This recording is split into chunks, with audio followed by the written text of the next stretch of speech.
Hello, it's day 9 of the quarantine here in North Carolina. I'm LeBoeuf with Their Leadership, and I hope you and your families are safe and well. Each day we go to the mailbox, we pull out the mail, we sort through the junk mail, the catalogs, and there it is, an envelope with your name and address handwritten. I remember the very first letter I wrote. It was to Miss Mary on Romper Room, and she actually wrote back. That was a thrilling day for me as a little girl to get a piece of mail from somebody. Recently, I received a handwritten note from my brother. It was a note to thank me for something, and I actually have a note that I received last year from a principal in Gwinnett County, Georgia, where I had given a talk to her staff and faculty. It was a note to just say thank you, and she appreciated what I had done. In the military, flag officers have their own special note cards. They're called star notes, and it was always a thrill to get a star note from a general officer.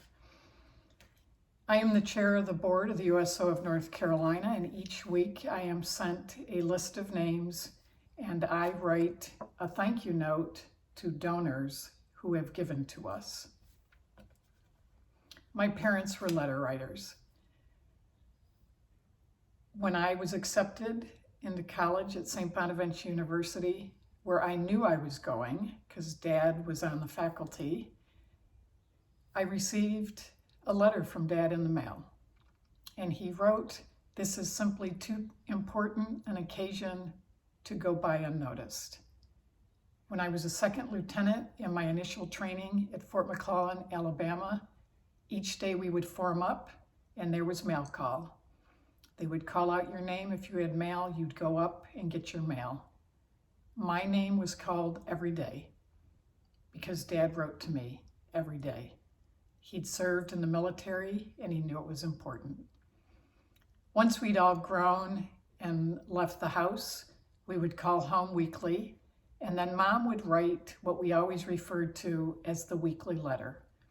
It was a recap of what each of us were doing, and she always would pen a personal note around the edges of those letters. When Jackie turned 11, I gave Jackie this notebook, and on the cover it says, "Dear Jackie, dear Mommy," and it was a way that Jackie and I would communicate with each other over the years.